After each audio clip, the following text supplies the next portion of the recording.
Boa noite, caros telespectadores. 2 de janeiro de 2026, primeiro pensando em 2026. Está chegando à casa de vocês. Claro, sempre agradecendo pelo carinho da audiência, por essa oportunidade que vocês nos dão de conversar com vocês, procurando trazer sempre assuntos que eu entenda que sejam do interesse da nossa cidade e da nossa região. Antes de mais nada, considerando o período de férias coletivo que os trabalhadores da TV Zoom merecidamente gozam no final do ano, informo que esse programa, apesar de estar chegando à casa de vocês em 2 de janeiro, já em 2026, ele está sendo gravado em 17 de dezembro, obedecendo à escala de gravações prévia da programação de fim de ano. Passo essa informação para vocês porque, devido ao período de 16 dias entre a gravação e a exibição, algumas informações ou comentários que passamos hoje poderão estar fora do contexto na data da exibição, em razão de fatos ocorridos nesses 16 dias. Nesse período também poderão acontecer outros fatos que normalmente eu comentaria no programa e não vou fazer por isso. Eu conto com a compreensão de vocês caso o que narrei acima venha a ocorrer. Mas vamos ao programa. O tema do programa desta noite trata de um dos pilares mais importantes da política de proteção à infância e adolescência no Brasil, o Conselho Tutelar. Criado pelo Estatuto da Criança e do Adolescente, o ECA, o Conselho Tutelar não é um órgão de repressão, tampouco um braço do judiciário. Ele é, acima de tudo, um instrumento de garantia de direitos, pensado para estar próximo da comunidade e agir sempre que as crianças ou adolescentes tenham seus direitos ameaçados ou violados, tá bom? Normalmente ele costuma aparecer mais quando a situação já está grave. Mas ele existe principalmente para evitar que problemas cheguem a esse ponto. É sobre isso que vamos conversar agora, até porque grande parte da população pouco ou nada soube sobre como ele é e como atua os conselhos tutelares pelo Brasil afora. Enfim, este é o tema do programa desta noite. Conselho Tutelar de Nova Friburgo, garantia de direito de proteção às nossas crianças. Mas antes de conversar com vocês, eu vou fazer aquela costumeira citação que tem a ver com o programa, né? Essa quem disse foi Herbert José de Souza, o Betinho, figura muito conhecida aí nos anos 80, no Brasil até os anos 90. Ele foi um dos sociólogos e ativistas dos direitos humanos brasileiros que viveu no século passado. Ele disse o seguinte: não existe causa mais nobre do que garantir às crianças um presente digno e um futuro possível. Não existe causa mais nobre do que garantir às crianças um presente digno e um futuro possível. E isso o Conselho Tutelar ele tem como, digamos, atribuição. Tentar garantir às crianças um presente digno e um futuro possível, tá bom? Dita essa citação, estou no programa desta noite para conversar com vocês. Primeiro, André Henri ou Henri? Faz Henri no caso, né? Que é francês, André Henri. André Henri Pires Júnior, que é conselheiro tutelar. Obrigado por ter vindo. Boa noite, André. Obrigado pelo convite, obrigado pela TV Zoom de estar abrindo uma oportunidade aqui para nós falarmos desse tempo tão importante, né? E a você pelo convite de nos trazer aqui hoje. E ao lado dele, Lidiana Rocha, que é também conselheiro tutelar. Obrigado por ter vindo, Luciana. Lidiane, que Luciana? Estou falando Luciana Ferraz, que é daqui da Lidiane, desculpa. Não, sem problema. Obrigada também, obrigada pela oportunidade e tal. Fico muito feliz de estar aqui hoje. Bem, André, considerando que é a sua primeira participação na Pensão na Friburgo, é oportuno que você fale sobre quem é André, as suas origens e o que o motivou a ser um conselheiro tutelar. Então, meu nome é André Henri Pires Júnior, como você já disse, eu sou conselheiro tutelar de primeiro mandato, iniciei agora em 2024, entrei inicialmente como suplente, porque aqui em Nova Friburgo nós temos 2 conselhos tutelares, cada conselho tutelar com 5 conselheiros. Num primeiro momento, após as eleições, eu tive apenas uma quantidade de votos que não foi suficiente para eu entrar como titular. Então eu fiquei como um substituto ali, eu era o primeiro suplente. E logo em seguida das eleições, em abril de 2024, houve uma situação que uma conselheira precisou sair. Eu assumi provisoriamente, assumi por 1 ano, trabalhando no Conselho Tutelar 1, que é o Conselho do Centro. E aí, posteriormente, agora em maio de 2025, essa pessoa que havia saído, saiu oficialmente e aí vacou uma vaga, né? Houve uma vacância. E eu assumi como titular, mas dessa vez no Conselho Tutelar 2. Então, atualmente, eu estou conselheiro no Conselho Tutelar 2. Minha formação é em Direito, sou formado aqui pela Estácio de Friburgo em Direito, fui aprovado no exame da Ordem dos Advogados do Brasil, aqui no ano 2025 também, só que não posso atuar devido à situação do Conselho, né, porque o nosso cargo exige a dedicação exclusiva. Sou aluno de pós-graduação em Direito da Criança e Adolescente também, que é um que me interessa. Durante meu período acadêmico, fui estagiário da Defensoria Pública, aqui de Friburgo. Eu estagiei com o Dr. Marcelo Baruch, na primeira vara de família. Estagiei lá por 3 anos, né? Um período extraoficial, um período oficial, e eu pude me aprofundar mais sobre essa área. Digamos que o meu interesse de atuar nessa área já vem de família, de certa forma, porque eu venho de uma família de circo, né? Minha família é de circo, não são de Friburgo. Meu avô, quando chegou a Friburgo, eu estava de uma determinada idade, decidiu parar de trabalhar, né, com circo itinerante, e por um período ele teve uma escola de circo aqui em Friburgo, né? Trabalhou em alguns bairros, Olaria, Alto de Olaria, Duas Pedras, e trabalhava justamente com crianças, né? Crianças carentes, crianças que precisavam ali de um contraturno escolar, alguma coisa assim. E tinha um projeto que não tinha fins lucrativos, justamente para trabalhar com esse aspecto da cultura, do esporte, do lazer para essas crianças. E eu, na minha infância, acabei vendo, né, um pouco disso e me interessei já desde pequeno nessa parte social, nessa parte de uma atuação voltada para uma infância e adolescência com os direitos garantidos, digamos assim. E aí é isso, acho que minha motivação principal é essa. Tá bom. E você, Lidiane? Mesma pergunta. Quem é Lidiane? Como é que você chegou a ser conselheiro tutelar? Então, meu nome é Lidiane Rocha, né? Como eu falei. Eu sou formada em Geografia, sou professora desde 2011. E, assim, o que me fez, né, gostar dessa área da infância e da adolescência foi justamente a minha vivência como professora. Então, eu tinha muitas situações na escola com alunos. No final das aulas, normalmente eles iam conversar comigo alguns, eu ficava sabendo, né, das situações que aconteciam em casa. Eu, né, principalmente dei aula no estado, né, aqui do Rio de Janeiro. Não sou daqui, mas eu já moro aqui há 14 anos. E essas questões sociais, questões muitas vezes de abuso psicológico, né, físico. Então, assim, muitas dessas alunas, principalmente, vinham conversar comigo. E ali eu fui me inteirando daquilo, fui, assim, né, ficando muito chateada também, óbvio, né, como qualquer cidadão. E ali eu fui pegando, assim, o gosto, né, de aquela, vamos dizer assim, aquela ânsia de proteger a criança, de proteger o adolescente, porque, assim, eu vi que é muito importante, o professor ele tem esse olhar, assim, para ver isso, normalmente, né. Então, foi mais essa questão. Trabalhei muitos anos como professora e vi muitas questões. Acabava que eles contavam para mim. Então, foi daí que eu tive essa vontade de entrar no Conselho Tutelar. A minha esposa foi professora há 37 anos da rede, eu sei bem o que é isso. Sabe, né? Ela me contava a história, né? Uhum. Você dava, principalmente no ensino público, né? Sim, sim. Você acaba sendo um pouco de professora, mas também um pouco de psicóloga, um pouco de assistente social. Sim, você acaba... Inclusive, eu estou terminando psicologia também, ano que vem. Também comecei a fazer, né, justo para ajudar também na minha área, né, e você acaba realmente vivendo isso mais. Você acaba sendo, assim, mais humana, né, mais preocupada, mais inteirada, né, nessas questões. Então, foi muito por isso. A gente vê muito isso mesmo. Na escola pública, infelizmente, é uma realidade assim, muito presente. A escola particular também tem, só que é um pano mais escondido, né? Isso, eu acredito também que seja isso. É um pano mais escondido, né? Digamos, a escola pública desnuda mais, né? Você vê a dificuldade da família. A particular, não, vamos esconder. A gente sabe que os problemas têm todas as relações, né? Sim, até porque a gente acaba vendo mesmo. Eu não estou dando aula hoje mais, né? Mas você está ali na frente, você acaba vendo as situações.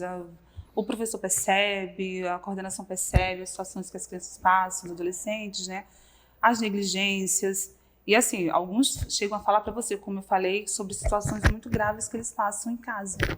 Então, obviamente, né, na particular também acontece, talvez em menos quantidade e também um pouco mais escondido, né? Porque aí acaba que não é muito divulgado.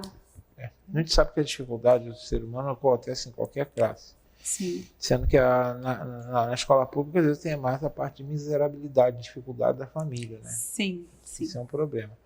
André, vamos ao tema do programa. Para começar, o que é o conceito tutelar? Em palavras simples, que qualquer cidadão do outro lado da telinha entenda.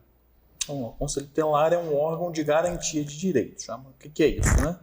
O nome em si já explica um pouco o que é o órgão, o que é o Conselho Tutelar. O que o Conselho tutela? Tutela criança ou adolescente? Não, ele tutela os direitos da criança ou adolescente.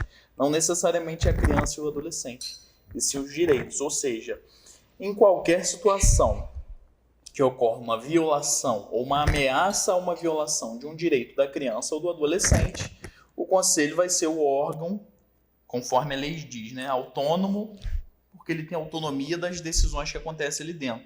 Não tem nenhuma interferência externa, né? Até por isso que o colegiado tem que ser composto por 5 pessoas diferentes, escolhidas pela própria sociedade.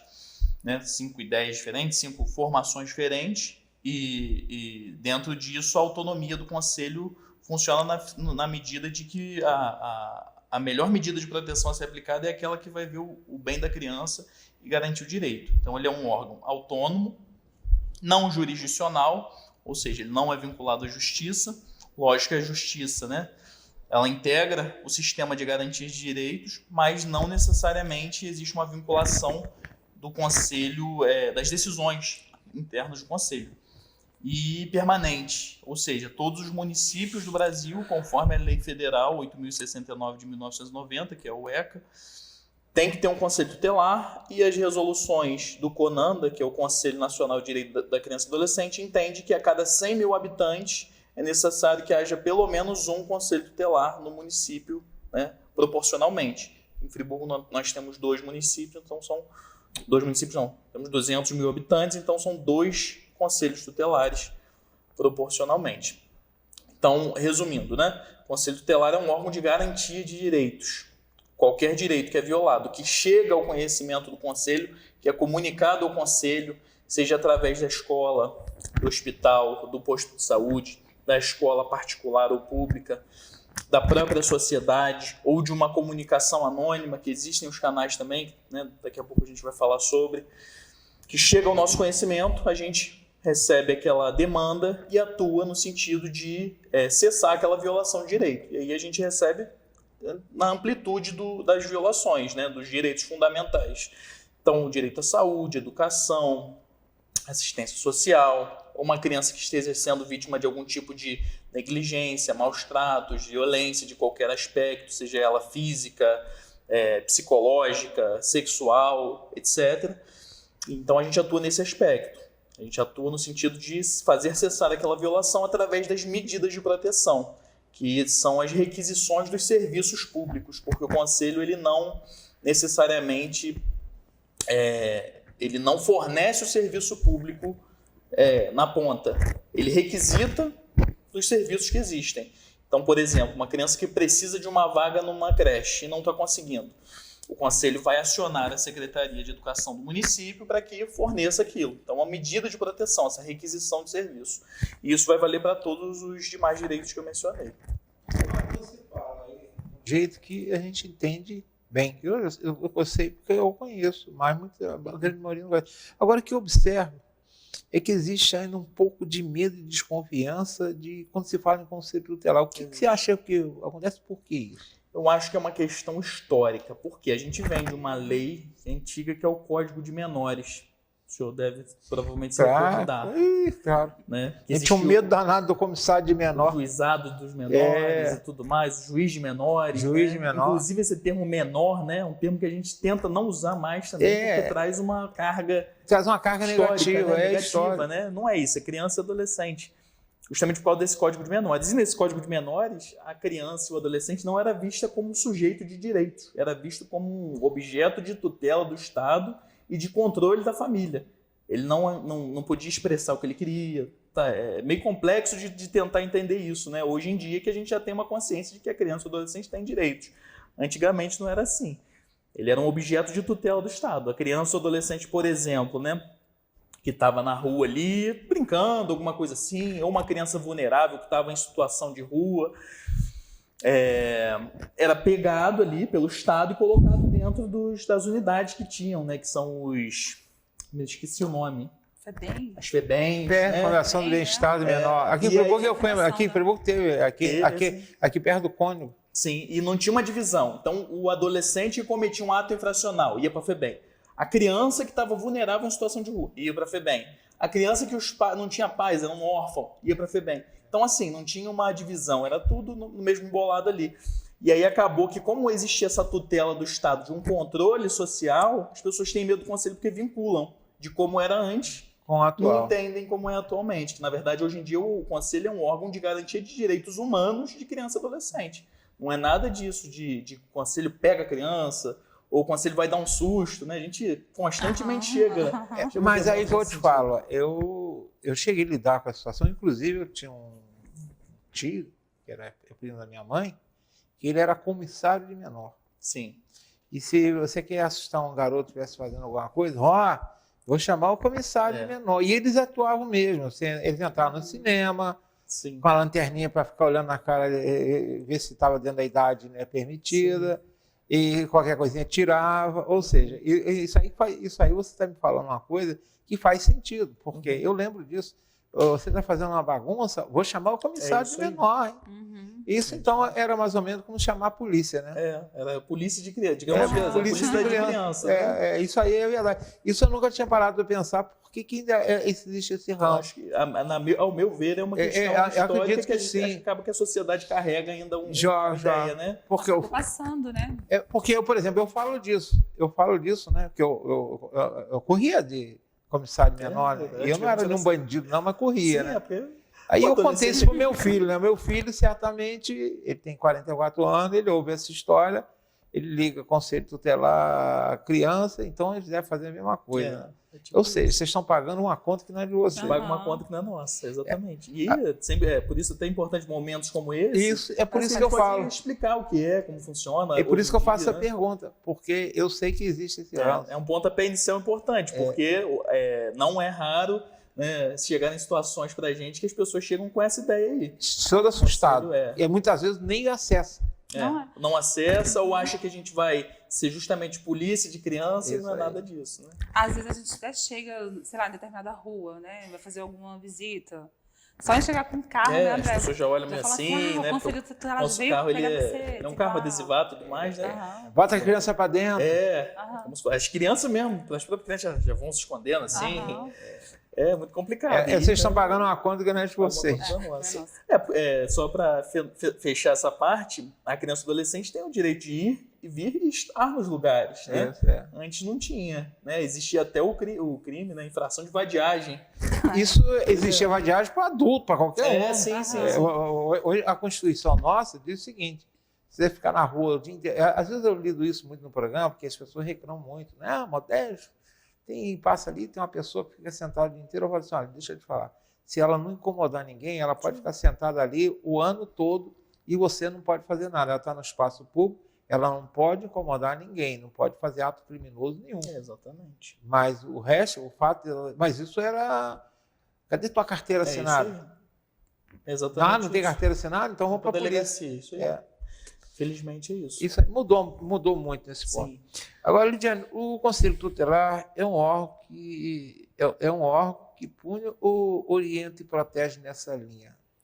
Ele orienta e protege, ele não pune. A gente não é um órgão punitivo. Né? Isso que mas muita gente acha. Isso, muita gente acha. Mas como a gente acabou de falar, o André, né, falou muito bem, por essa herança que ficou lá de trás, todo mundo acha que o Conselho é um órgão punitivo, e não é. A gente protege, a gente tenta garantir direito, né? Tenta garantir que os órgãos, os equipamentos, eles funcionem para que venham ajudar aquela criança, aquele adolescente, né? E, no geral, até acaba também muitas vezes envolvendo a família, né? A família, o contexto familiar como um todo.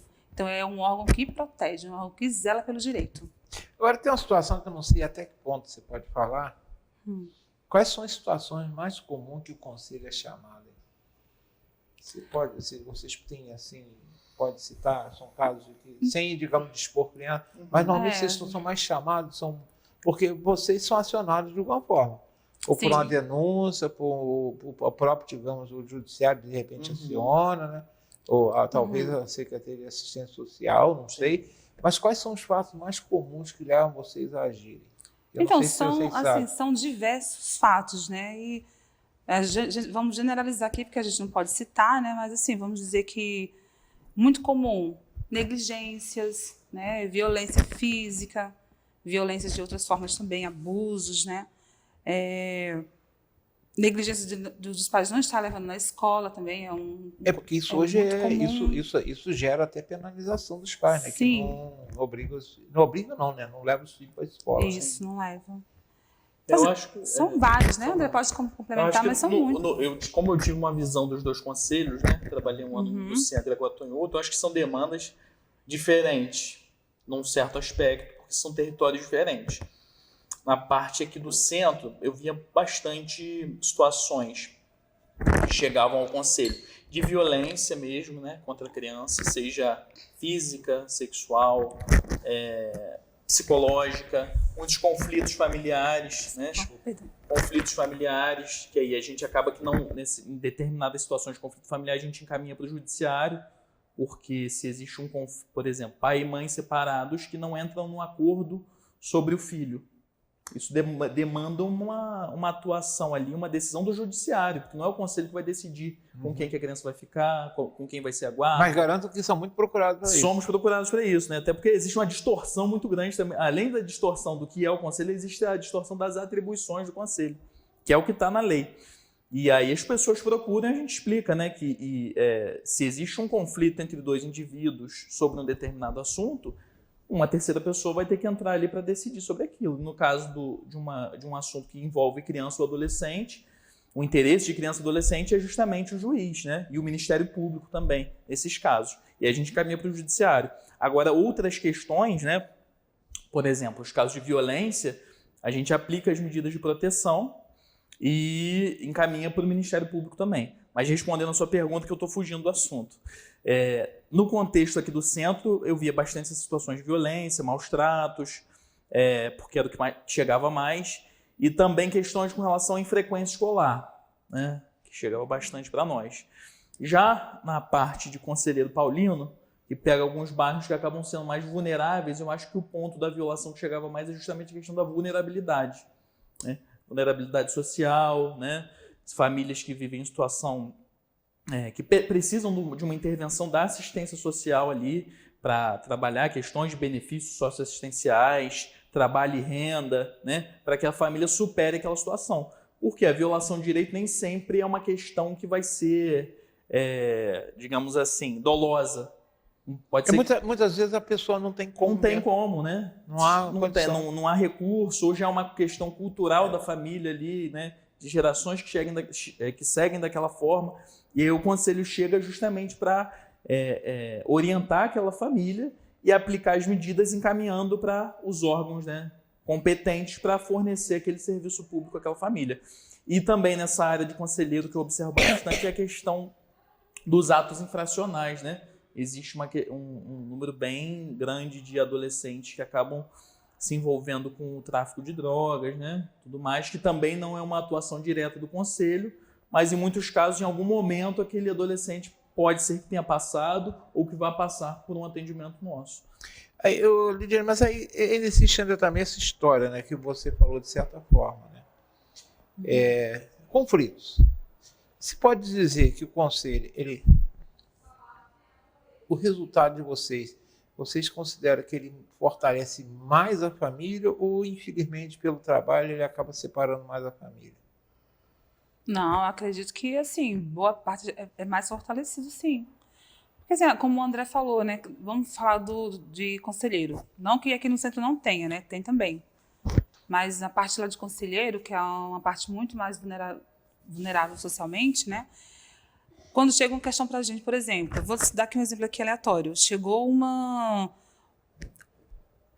e-mail de uma escola falando que uma aluna X chega na escola suja, né, sem comida, enfim, com roupas rasgadas, e assim, chega em inúmeras situações, com marcas pelo corpo e tal, de machucado. E aí, o que faz? A gente vai apurar essa situação, normalmente a gente vai na casa, né, dependendo, e vê o contexto familiar. Então, assim, a gente vê como que é mais ou menos, se a família permitir, a gente entra, né, e vê mais ou menos como que é o contexto, quantos filhos tem, como que é a renda, né, se está trabalhando, se não está, se recebe algum benefício. E aí a gente acaba encaminhando para os órgãos competentes. Então, a gente caminha normalmente para o CRAS, dependendo para o CREAS. Então, você acaba encaminhando a família para vários... Óbvio, orienta também, né? Orienta a família, encaminha a criança normalmente também para... Tem um órgão aqui em Friburgo, que é a Casa da Criança, que ele... Acho que aqui no Cônego, né? Não, aqui no Cônego é a instituição que acolhe, a CAIVES. A Casa da Criança é uma outra instituição que fica aqui no centro. E aí, quando a criança passa por situação de violência, de abuso, a gente encaminha para lá. Né? E eles fazem lá um trabalho muito bom, muito interessante, de avaliação, de acompanhamento, dessas questões. E aí acaba que a gente, por encaminhar a família, né, como um todo, para todos esses órgãos aí, para essa rede de proteção aí, então, normalmente o vínculo se fortalece. Então, óbvio que existem casos que não é possível, né? Existem casos mais graves, que aí a criança às vezes pode ser até, inclusive, recolhida, né? Acolhida, aliás, vai lá para a CAIVES, que é essa casa de instituição. Que fica no Cônego. Que fica no Cônego, sim. E aí, dependendo, se não houver um familiar extenso, se a família perdeu o poder familiar, né? Porque pode acontecer, aí essa criança pode chegar a ser adotada, né? Mas aí é uma situação assim muito... Como que eu vou falar? Muito mais atípica, específica, né? Muito específica e assim, muito mais difícil. Porque, no geral, se preza deixar com a família. Então, a rede vai fazer tudo assim que puder para organizar e ajudar aquela família para ficar com aquela criança. Né? Porque é preferencial que a criança fique com a sua família. Se o pai e a mãe não têm ali uma condição mesmo, né? Tanto psicológica quanto, né, no geral... Aí a gente procura normalmente um familiar extenso, né? Não a gente em si, né? A justiça. Mas a gente acaba que ajuda um pouco, porque a gente faz uma visita, né? E tal, acaba dando um norte, vamos dizer assim. Mas, no geral, a gente faz esse trabalho de encaminhar para os órgãos competentes, para a rede, e aí essa rede ela vai ajudar, vai fortalecer. Então, aí, normalmente, é um trabalho bom. Você falou em CRAS... CRAS, tem o CREAS. E o que é isso? Porque esse nome eu já ouvi falar, mas o que eles fazem nessa história? O que o CRAS faz, por exemplo? CRAS, né? Então, o CRAS ele é uma parte da rede. Mas ele faz parte da prefeitura? O CRAS ele é federal, né? Federal, mas a prefeitura que administra. Assim? Então, o CRAS, ele, na verdade, ele é o Centro de Referência de Assistência Social. Ah, sim. Quem dá o subsídio para funcionar o CRAS, inclusive acho que está até na lei, né? É o município. Então, é um órgão que é vinculado ao município. E aí o CRAS em si, ele trabalha a questão do fortalecimento dos vínculos familiares e comunitários daquela pessoa ali. Então, a pessoa que está passando por uma situação de vulnerabilidade, ela procura o CRAS, aí vai ser vista a questão dos benefícios assistenciais. É um órgão assistencial, isso? É um órgão assistencial. No CRAS tem psicólogo, tem assistente social, né? E aí eles fazem um trabalho ali para ver como que aquela pessoa pode, de alguma forma, ter os direitos dela garantidos dentro desse contexto de vulnerabilidade, né? Então, o CRAS ele vai fazer inclusão em benefícios socioassistenciais, ver a questão de trabalho e renda, oferecer profissionalização para aquela pessoa, né? Oferecer ao filho daquela família esporte, né? Um projeto, né? Ele vai unificar tudo que tem naquele território ali de direitos, digamos assim, né? Questão de esporte, lazer, cultura, e vai ser uma porta de entrada para essa pessoa saber onde que ela pode acessar esses direitos, entendeu? E aí eles fazem um acompanhamento com algumas famílias, né? Existe o PAIF, né? Que é o Programa de Acompanhamento Integrado Familiar, alguma coisa assim, que faz um acompanhamento com essas famílias até que elas superem essa situação da vulnerabilidade. E o CREAS, né, que é o Centro de Referência Especializado de Assistência Social, já trabalha com outras questões, especialmente quando houve o rompimento do vínculo. Então, assim, ou é uma situação familiar que já houve alguma situação de violência, que houve um crime, que o adolescente cometeu um ato infracional. Então, faz um trabalho ali mais para que a pessoa seja... também é assistencial, mas um trabalho mais voltado, digamos assim, para os casos mais complexos, né? Infelizmente acontece. Infelizmente. Que tipo de trabalho que vocês realizam diariamente não aparece na mídia? A mídia nem sabe. Diariamente, eu acho que são os atendimentos em geral, né? Porque o conselho, a criança ou adolescente tem direito ao sigilo, né? Então a gente não divulga os casos que aparecem lá, igual a delegacia, a mídia divulga, foi apreendido tanta droga em tal lugar, aconteceu tal situação em tal lugar. A gente lida diariamente com situações muito complicadas, né? De violação de direito, violência institucional, eventualmente, que a gente tem que bater de frente com os órgãos que não estão fornecendo algum serviço da forma adequada, questionar as famílias muitas vezes, né? Advertir as famílias muitas vezes sobre a não adesão às nossas orientações. Entendeu? O trabalho do conselho, eu diria que, na grande maioria, é um trabalho que acaba sendo invisível porque existe a questão do sigilo da criança. Então, para preservar o sigilo dessa criança e, consequentemente, da família, 99% dos casos ninguém vai saber mais o que está acontecendo. Mas existe um número considerável, tanto de situações acompanhadas por nós, quanto de situações que aparecem diariamente lá para nós atendermos. Você diria que existe um percentual muito grande de casos que vocês costumam conseguir resolver simplesmente com acompanhamento e orientação, sem ter que tomar medidas duras? É comum? Vocês conseguem fazer esse trabalho? Digamos, leva o pai e mãe lá e conversa e aquela situação se resolve? Isso é um fato comum ou é exceção? Então, eventualmente, a grande questão é que depende muito da boa vontade da família. Então, eu diria que depende do ponto que chegou a violação de direito. Porque, conforme você disse no início do programa, nem sempre a violação chega num estágio inicial. Quando chega ao ponto de alguém comunicar que houve uma violação, seja uma pessoa anônima, alguém comunicar, ou a escola perceber um comportamento estranho da criança, é porque a coisa já tá avançada. E aí, quando chega num ponto avançado, demanda medidas, às vezes, um pouco mais enérgicas, digamos assim. E a gente acaba tendo que aplicar as medidas de proteção, digamos assim. Mas existem casos, sim, que uma orientação, um acompanhamento ali com a família funciona. Mas, na grande maioria dos casos, a gente precisa aplicar alguma medida, sim. Encaminhar para algum lugar para que tenha um acompanhamento a mais ali daquele núcleo familiar. Ou seja, agir cedo é o ideal. Se tomar conhecimento de uma situação, de uma violação de direito contra a criança e adolescente, não precisa ser uma certeza, né? Inclusive, é importante que a população saiba disso. Não precisa ser uma certeza. A simples suspeita já permite que você comunique a um órgão competente, entendeu? Então, se você viu ali uma criança que está com um comportamento meio estranho, uma pessoa que age meio estranho com uma criança, você pode comunicar. Existe o Disque 100 justamente para isso, né? É uma comunicação anônima que você vai fazer, vai para o governo federal, né? Que faz parte do Ministério dos Direitos Humanos, vai para o governo federal e ele dispara para os órgãos competentes. Então, quando você faz um Disque 100, geralmente, se for uma violação que configura um crime, vai para a delegacia, Ministério Público e Conselho. Se for uma situação que não é um crime necessariamente, pode ir só para o Conselho, ou para o Ministério Público só, ou só para a delegacia. Vai variar. Mas sempre não deixe de comunicar, porque o quanto antes a gente entrar naquela situação ali, começar a acompanhar e orientar aquela família e aplicar as medidas de proteção, mais chances são da gente mitigar essa violação para que não aconteça alguma coisa pior com aquela criança ou com aquele adolescente. Luana, está na hora do nosso intervalo, né? Vamos para um rápido intervalo, daqui a 2 minutos voltaremos conversando sobre esse assunto que eu mesmo tenho tanta dúvida. Então, nosso telespectador vai ter mais dúvida ainda. Não que eu seja um sábio, né? Mas pelo menos eu leio bastante. E fica essas marcas aí de não conheço direito, tem medo então. Voltamos já.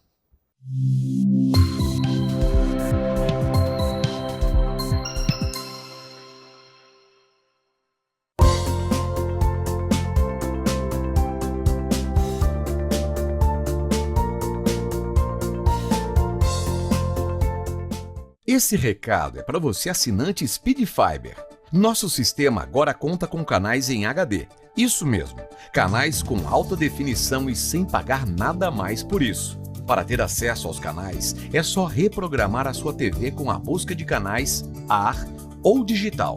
No menu da sua TV, clique em transmissão com o sistema de ar ou ambos para ter acesso aos canais digitais. Importante, em alguns aparelhos pode ser necessário trocar o cabo da entrada de TV a cabo para a entrada de antena. Somente se o modelo da sua TV não tiver acesso aos canais digitais, pode ser necessária a compra de um conversor.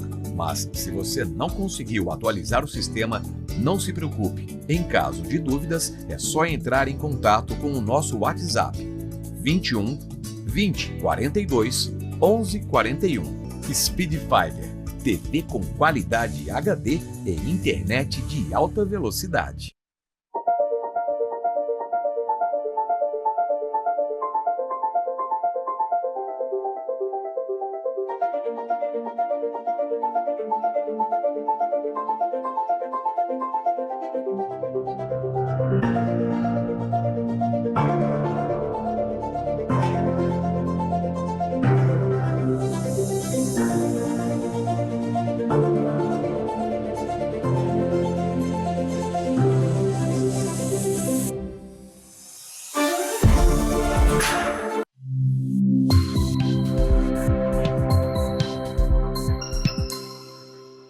Estamos retornando com esse programa hoje, que você está assistindo no Inédito no dia 2 de janeiro, ele está sendo gravado no dia 17, eu sempre falo que é importante, pode acontecer alguma coisa no meio, aí vocês já sabem a situação.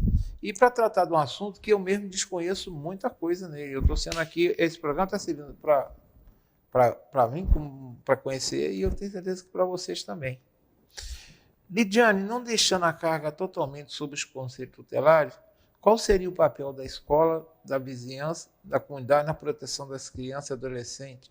Você acredita que o silêncio da sociedade acaba permitindo situações de violência e negligência que se prolongam? Bom, respondendo a pergunta por último, sim. Eu acredito que a sociedade ainda fica muito silenciada, né, em determinadas coisas. E o papel da escola, da sociedade como um todo, vizinhos, né, enfim, qualquer ambiente que a criança ou o adolescente possa estar inserido, ele é de suma importância. Por quê? Porque você está vendo ali e você tem que denunciar se você vê uma situação de maus tratos. Eu costumo dizer, né, não só eu, né, que todos nós somos responsáveis pelas crianças. Qualquer cidadão brasileiro é responsável pela criança e pelo adolescente. Então, não é só meu filho, eu tenho que me preocupar com meu filho? Sim. Mas qualquer criança que eu veja que está passando por uma situação de violência, ou que eu suspeitar que ela está sendo, sei lá, de alguma forma, violentada de alguma forma, né, seja por N coisas que podem acontecer, eu tenho que denunciar, eu tenho que proteger. As crianças, elas são o objeto que tem que ser protegido por todos nós, um objeto nesse sentido, né, não... Senão não estou entendendo outra coisa, né?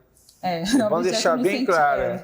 Objeto no sentido do objeto de ver, né? Assim, vamos dizer assim. Mas a criança, ela é o alvo, ela tem que ser o alvo da proteção de todos, sociedade, escola, né? Da família principalmente. Então, como um todo, nós temos esse direito, né? Está até na Constituição, nós temos o direito, sim, de cuidar das crianças e dos adolescentes.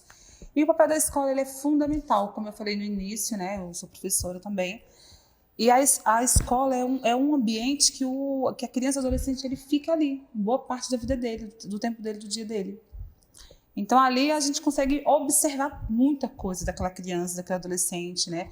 O desenvolvimento, a forma como ele fala. O professor, né, e toda a equipe pedagógica ali, ele tem, assim, acaba tendo um olhar mais clínico, vamos dizer assim, né?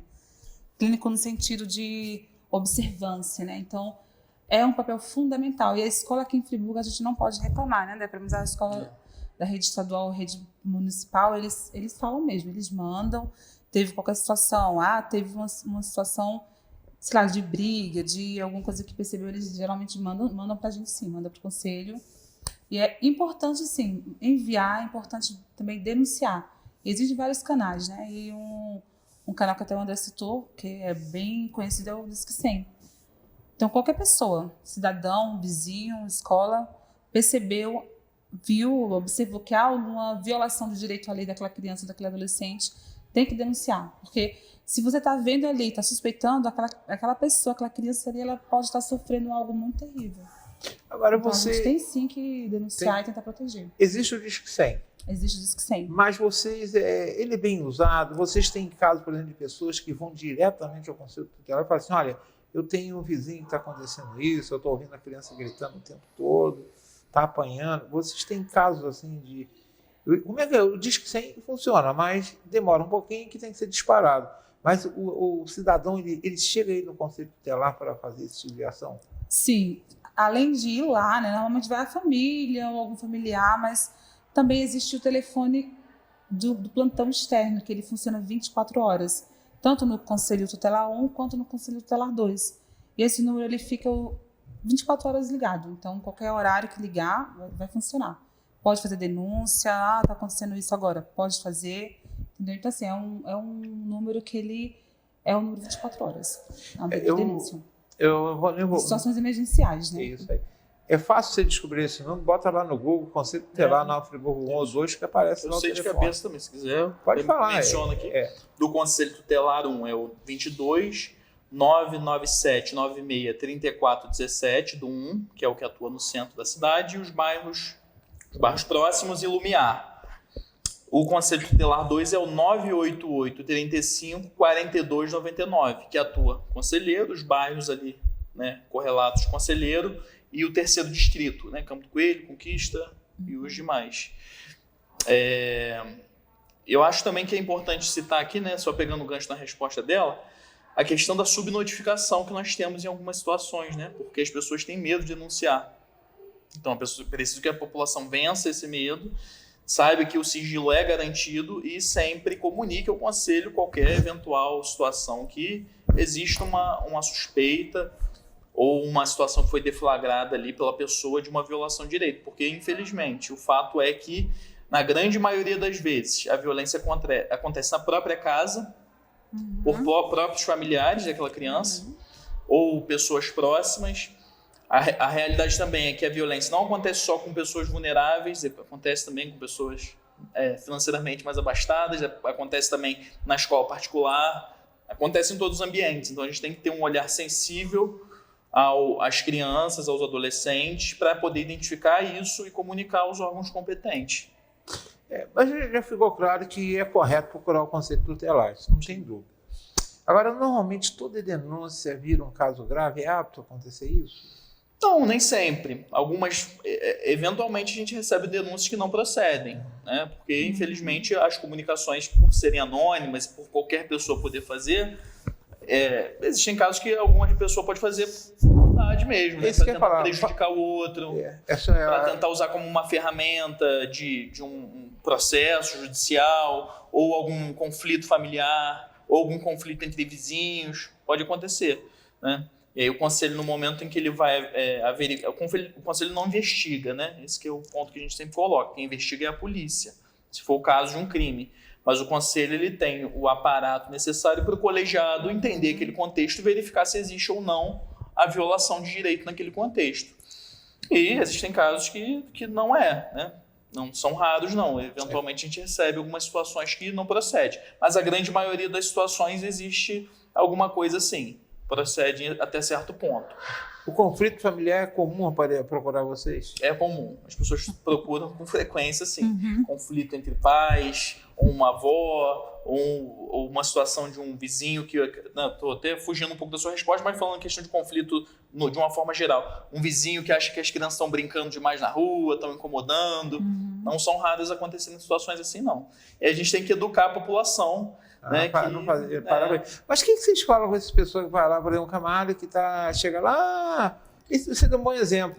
Na minha frente de casa, os garotos estão jogando bola. O que você responde para uma pessoa dessa? A gente tem que falar a verdade. A criança está negligenciada pelos pais. A gente questiona a pessoa, né? Está sendo negligenciada. Ela estuda, né? Não estuda. O senhor vê algum indício que ela está sofrendo alguma coisa? Então, ela tem o direito de estar jogando bola. Então, sugiro para o senhor que o senhor vá até o pai, converse com o pai, né, dessa criança, que de repente está jogando bola no seu portão, exemplo, né, está te incomodando, e aí para tentar acertar as coisas de uma forma amigável, não acionar um órgão que poderia estar atuando com situações reais, que são grandes situações reais que a gente atua, né, situações em grande quantidade, tirando, fazendo a gente, entre aspas, perder o tempo para atender uma situação que é um conflito do dia a dia, né? Do corriqueiro, entendeu? Eu tenho uma coisa que eu sempre falo, né? Eu já sou idoso, mas eu já fui criança. E nós temos gente que é ranheta demais, né? Eu, quando era criança, morava, era outra época, né? A gente brigava muito mais na rua, né? Porque as ruas eram carros, às vezes, onde eu morei no centro da cidade, ali na subida do viaduto. Só que não tinha trânsito nenhum, o viaduto não era construído ainda. E a gente gostava, por exemplo, de descer de rolimã. E tinha vizinho que botava prego para a gente se machucar, quer dizer, é ranheta. Então eu fico imaginando que deve ter gente até hoje, que se a bola bater no portão dele, ele vira uma arara, né? Liga pro pontão. Mas esqueceu que foi criança, né? Infelizmente, a criança brinca, né? A criança está descobrindo o mundo, né? A primeira vez que ela está vivendo. Curiosidade, né? Curiosidade, vai querer interagir, vai querer brincar, faz parte da infância. Inclusive, no próprio ECA tem lá, que a criança tem o direito de brincar. Faz parte. Né? Faz parte dos direitos da criança. Agora, como é que vocês reagem, por exemplo, quando vocês recebem assim, os fake news, vocês sabem de onde partiu? Isso vira a gente puxão de orelha em quem manda esse tipo de mensagem? Se chega ao nosso conhecimento quem fez, a gente comunica ao Ministério Público, eventualmente até a Polícia Civil, né? Porque é crime, né? Você fazer uma falsa denúncia, você está cometendo um crime. Então, nessas situações, gera uma consequência criminal, sim, entendeu? Uma coisa é a pessoa suspeitar que pode estar acontecendo alguma coisa naquele núcleo familiar. Outra coisa é a pessoa fazer por maldade ou querendo prejudicar o outro, fazer uma comunicação falsa. Entendeu? Eu acredito que isso possa ser um pouco mais comum em relações de conflito entre marido, mulher, companheiro.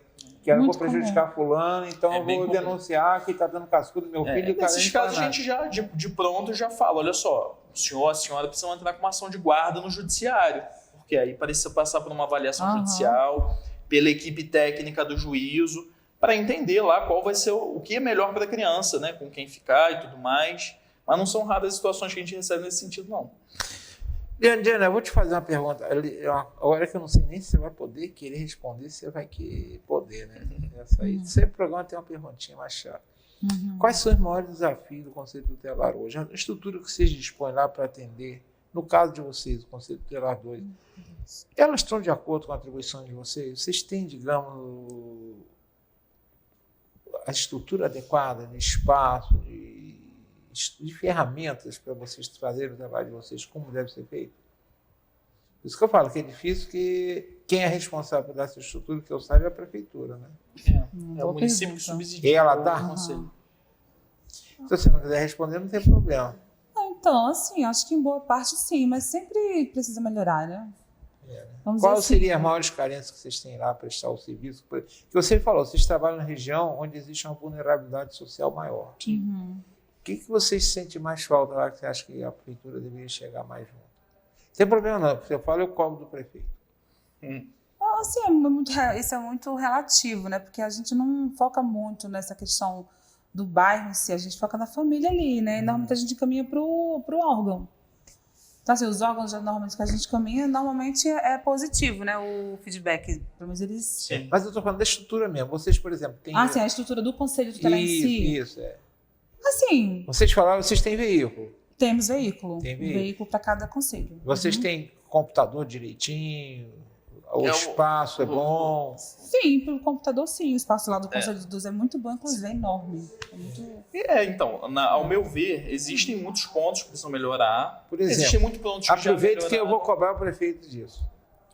Vamos lá, vamos partir do princípio, né? Vamos partir do ponto que o Conselho 2 nem tinha sede. No primeiro momento, né? Primeiro era um conselho tutelar só para atender a municipalidade toda. Agora, por acordo com a legislação, desde que o IBGE falou que nós somos mais de 200 mil, tem que ter dois. Né? Houve um novo conselho, né? E surgiu 2. A sede lá é no São Jorge, né? A sede do Conselho 2. É uma sede bastante ampla. O Conselho tem veículo para poder atender as demandas, tem motoristas, né? Plantonistas. Então, qualquer momento do dia que a população ligar, tem um conselheiro e um motorista que vão estar de plantão para poder atuar naquela demanda, se for o caso, né? Existe equipe técnica no Conselho 1, existe uma equipe técnica no Conselho, né? Além dos conselheiros, além da equipe administrativa, existe no Conselho 1 tem psicólogo, assistente social, pedagoga. No Conselho 2 a gente está sem assistente social no momento. Ou seja, é uma coisa que é necessário. A prefeitura tem que arranjar um assistente social. Pedagogo conseguido. Psicólogo já sempre teve.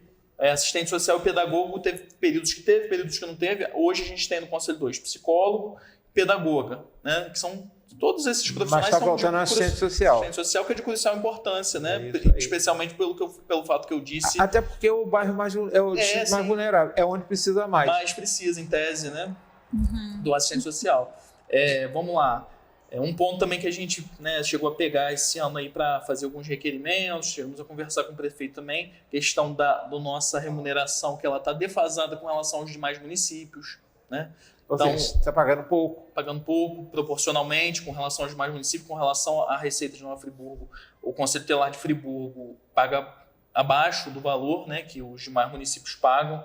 O valor não se atualiza desde 2021. Prefeito, 4 anos é bastante inflação, hein? A gente, né, o prefeito atual até inclusive que deu o reajuste de 2021, só que o conselheiro ele fica numa posição jurídica complicada com relação à natureza jurídica do cargo, porque o conselheiro ele não é nem funcionário público, nem funcionário CLT, ele fica num vácuo ali entre tudo. Então ele depende da lei municipal para fornecer tudo. Então a nossa remuneração ela é seca, é só o salário, não tem passagem, não tem mais nenhum extra, né? Inclusive no final do ano também a gratificação natalina que é concedida aos demais, ou seja, não tem, a gente não recebe. Ou seja, prefeito, o pessoal está precisando. A valorização, né, da classe. Você valorizar um pouco mais, porque talvez seja por isso, porque a gente não fala tanto em conselho tutelar, tem que falar mais para isso. E agora, gente, diga o lado emocional de vocês. Pô, como é que vocês ficam com tanta coisa? Como é que chegar em casa depois de um dia de trabalho, hein? Tem dias que é bem difícil. Eu estava comentando com o meu esposo semana passada, eu atendi 6 pessoas um dia, na sexta passada. Assim, foi atendimento o dia inteiro. E assim, sempre com problema. Nunca é assim, vou lá, porque é uma coisa boa. Sempre é problema. Tem problemas que são bem graves, né? Então a gente assim acaba ouvindo aquilo ali tudo. Geralmente vai mais de um familiar, né? Às vezes leva a criança, leva adolescente também. E assim, a minha experiência, tem dias que eu fico mal. Assim, mal no sentido porque eu sou humana, né? Sim, isso é um ser humano, então. E aí eu vejo assim, algumas situações, eu fico imaginando o meu próprio filho. Falei, gente, tem coisa assim que dói, assim, a gente saber, né? Verificar. Tem que estar com um preparo emocional muito bom. Tem que estar fazendo terapia, né? Eu acho que é por isso que você está fazendo... Eu comecei já lá atrás, né? Mas assim, é muito bom. Tem inclusive a pedagoga lá do 2, ela também é psicóloga, e às vezes eu converso com ela, eu converso bastante com ela. E ela fala, gente, ela fala que vocês têm que fazer terapia sempre, porque são situações muito graves e tal. Tem que ter um emocional muito bom, assim, um emocional assim, preparado, porque são situações bem complexas, né? Bem difíceis, e você fica ali observando aquilo e tem assim, ter força de alguma forma para não absorver aquilo tudo, porque senão você adoece, né? É muito problema, assim... Eu costumo dizer que uma coisa é você ler um relatório ou ler uma notícia, outra coisa, no nosso caso, muitas situações a gente presencia a situação. Chega no momento que a criança está sofrendo a violação, acabou de sofrer, então é uma carga muito pesada, porque o ser humano, para fazer uma coisa de mal contra uma criança, né, um adolescente que seja, ela tem que ter realmente uma perversão extrema, porque são muitas maldades, é o pior da sociedade, eu acho que a gente lida nesse aspecto, né, que é o que é feito contra a criança e adolescente. E é isso, a gente tem que ter muita inteligência emocional, muito preparo, né, se capacitar diariamente, porque os desafios são grandes, né? A insatisfação também é grande, a gente acaba sendo alvo de... Além da questão dos casos propriamente, a gente é alvo de crítica de todo mundo, porque, infelizmente, o conselho não vai agradar ninguém, na maioria das vezes, porque a gente está chamando a atenção dos pais e mães, porque eles em algumas situações não estão cumprindo o papel deles da forma mais adequada, visando os direitos do filho. A população não entende qual é o nosso trabalho. As nossas decisões em determinadas situações, as mais graves, a gente vai ter que tirar aquela criança e colocar com outro parente, ou tirar aquela criança, se não houver uma família extensa, que a gente chama, a gente vai ter que acolher aquela criança para passar por uma avaliação judicial. Então você mexe com o núcleo familiar. É difícil. Fica sendo alvo, né? Você viu que nós faltam 5 minutos. Então eu vou pedir para vocês, que mensagem vocês, os dois falam, que vocês acharem adequado. Que mensagem você deixa aos pais responsáveis que ainda vê o conselho tutelar com receio? Vou começar? Começa, André, pode falar. Eu acho que, no primeiro momento, eu acho que é importante que toda a população entenda a importância do órgão. Lógico que em uma hora de conversa a gente não vai conseguir esclarecer tudo que a gente faz, mas deixar as portas dos conselhos tutelares abertas para a população que tiver vontade de conhecer, saber como é o nosso trabalho, entender melhor, tirar qualquer tipo de dúvida que surja ou pessoal ou com relação à nossa atuação. Basta ir no conselho que a gente vai ter o maior prazer de receber vocês lá. E que todos tenham sempre um olhar atento e preocupado com relação às crianças e aos adolescentes, porque infelizmente as violações de direito acontecem dentro da nossa casa, né? Acontecem no nosso vizinho, acontecem próximas de nós. Então, se a gente não tiver um olhar sensível e atento, a situação vai passar e aquilo ali pode se agravar e pode se tornar uma coisa pior para aquela criança. E dizer que você sempre que tiver uma dúvida, uma suspeita, ou tiver certeza que alguma coisa está acontecendo, comunique ao Conselho Tutelar. Existe o Disque 100, que é totalmente anônimo, as vias também, que eu disse aqui anteriormente, os números de telefone dos plantões. Existem as sedes dos Conselhos Tutelares, que é só jogar no Google lá que vocês conseguem encontrar. E é isso, basicamente é isso. Obrigado pela oportunidade hoje aqui. Sim, né, reforçando o que o meu colega falou, o André, é muito importante, assim, eu vou assim, partir para outro viés, que pais e mães observem muito bem as crianças de vocês, os adolescentes. Hoje eu falo que assim, eu sei que é ruim falar, mas hoje eu não confio basicamente em ninguém, né, no bom sentido. Tem que proteger a criança, né? A criança, ela é vulnerável, ela é um ser assim que precisa realmente assim de olho, né, de cuidados. Aquele ser humano ali vai se tornar um adulto. E se a gente não cuidar dele ali pequenininho, ele vai chegar lá na frente com um monte de problema que ele carregou da infância. Então, olhem para as crianças de vocês com amor. Se precisar do conselho tutelar, pode procurar, a gente vai atender bem. Nós não somos essa pessoa que o pessoal acha que é para punir. Não, a gente quer ajudar as crianças, proteger elas e os adolescentes. Então, nós somos um órgão protetor. Um órgão que vai orientar, um órgão que vai encaminhar, que vai, né, juntos tentar garantir os direitos das crianças e adolescentes. Então, se tiverem alguma dúvida, alguma suspeita e tal, procure o Conselho Tutelar. Né? A gente está aqui para ajudar, é o nosso dever e assim, a gente faz de bom grado mesmo. Realmente que a gente se preocupa com as crianças e com os adolescentes. Numa frase, rapidamente, por que valorizar os conselhos tutelares, investir no futuro de Friburgo? Por que valorizar os conselhos tutelares e investir no futuro de Friburgo? Uma frase rápida. Vai, fala você primeiro, estou pensando. Então, eu vou falar uma coisa que eu escuto muito assim na faculdade, porque a infância é um território que a gente caminha para o resto da vida. Muito bem. Vou usar um provérbio africano, porque para garantir uma infância e adolescência protegida é necessário uma aldeia inteira. Então, se não houver um trabalho geral, tanto da população, poder público, poder executivo, investir no Conselho Tutelar, infelizmente, quem vai estar sofrendo esse dano são as crianças e adolescentes do município. Muito bem. Luana, obrigado. Vocês agora têm 30 segundos cada um para despedir.